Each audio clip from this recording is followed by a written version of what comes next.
The sun was already beginning to sink behind the hills when the auction finally reached its end.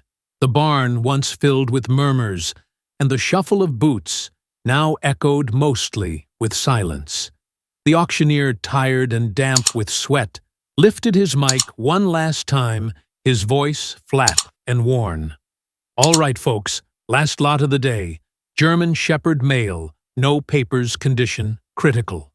A hush fell over the remaining crowd. Inside a steel cage, tucked away in the corner, lay a dog that barely looked alive. His fur was patchy, scarred in places. Flies buzzed around old wounds that hadn't healed right.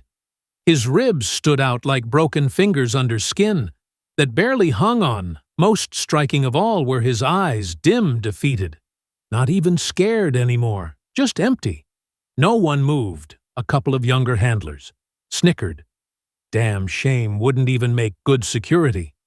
Better off putting him down. At the back of the barn stood Elena Carter, 25, a quiet woman in a faded denim jacket, arms crossed, eyes fixed on the cage. She hadn't come to buy anything, just tagging along with a co-worker, trying to get out of the house for a while. But something about that dog held her still. Her gaze locked with his, and time seemed to slow. The room faded. The noise softened in those lifeless eyes. She saw something she couldn't name. Something cracked, but still holding on, a reflection. Maybe a scream. No one else could hear. It was the same kind of silence she'd seen before, one that came after loss, when there were no more words left to say. And suddenly, she couldn't look away. The auctioneer cleared his throat, already moving to close the book. "No bids. All right." "Then he goes straight to $1, said Elena. Heads turned. The auctioneer blinked, surprised. $1. "All right. Sold from the back of the barn," someone muttered. "She just bought herself a problem." Elena didn't reply. She just walked to the table and started signing papers. They loaded the dog onto the transport trailer with little care. He didn't resist.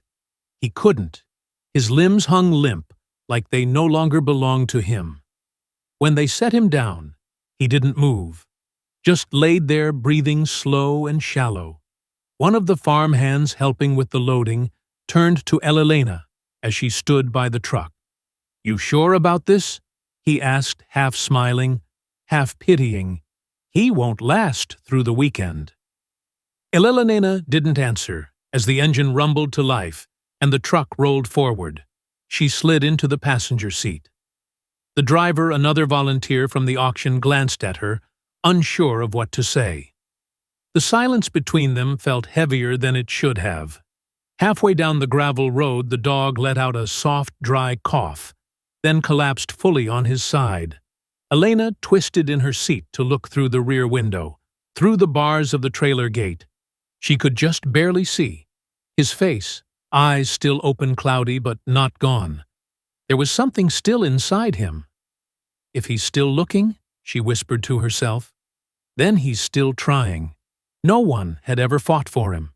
No name, no history, just another broken thing left to disappear.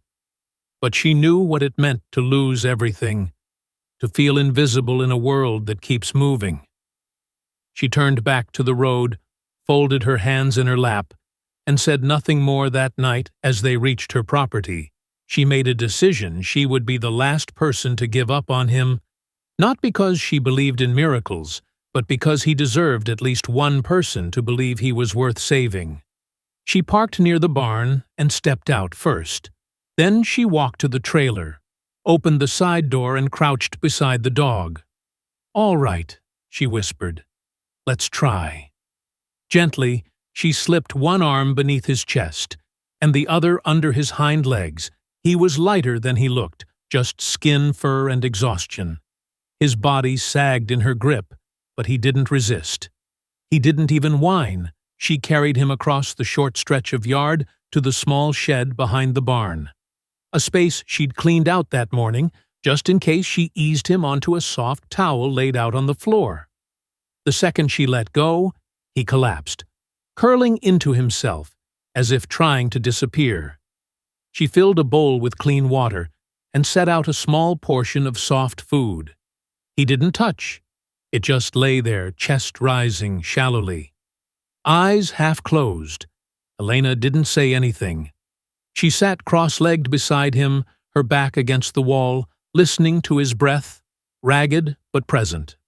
She dipped a cloth into warm water and carefully wiped the dried foam from his muzzle.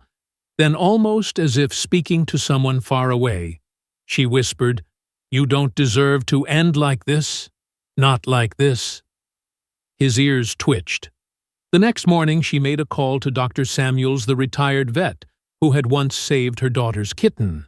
He arrived that evening carrying an old wooden box of supplies and a tired kindness in his eyes.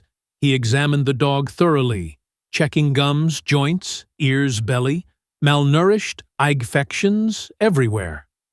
He murmured, "He's alive because something in him won't quit. But truth is, he doesn't have long." Elena nodded, expression unreadable. "I don't need him to have long," she said. "I just need